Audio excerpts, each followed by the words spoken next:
هلا وهلا يا حلوين، شلونكم؟ شخباركم؟ ان شاء الله زينين. شنو فطوركم اليوم؟ احنا فطورنا مطبق بوتيتي. طبعا هذني المقاطع انا اصورهم بس بالمونتاج شوية اتأخر، فعادي راح اظل انشر لكم بهاي الايام لان رمضان عليه يعني ابواب راح ينتهي. اليوم سويت وياكم مطبق البوتيتي مثل ما شفتوا حبايبي. بأول المقطع أنا قمت حمست البصل، خليت شوية زيت وكركم عليه وحمسته. وهنا أنا قليت وياكم البوتيتي واللحم سالقته قبل لا أصور المقطع طبعا لأني تأخر بالسلق، ومقطعته صغار لأن أنا مسوي يعني مطبق بوتيتي.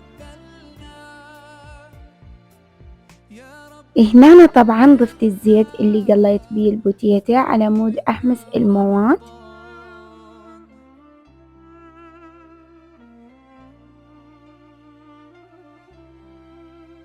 وهنا أنا طبعا من بعد ما كملت الحمس المواد راح أضيفن البهارات مثل ما وضحت بالمقطع: الكركم والكاري والثوم المطحون والبصل المطحون وبهارات الماجي اللحم، وهمين خليت عليهم لومي بصرة مطحون.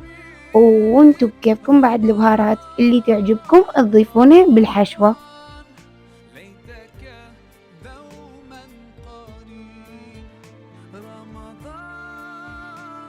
وهنا أنا جاهز عندي الكاستر.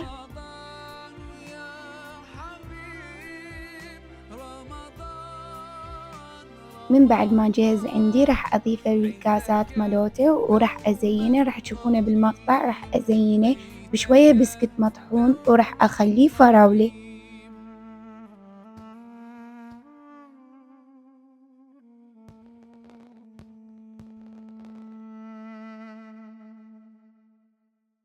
وهنا أنا طبخت التمين بالشعرية وكمل عندي الحمد لله، ما بقى عندي شي بس أحضر وياكم السفرة.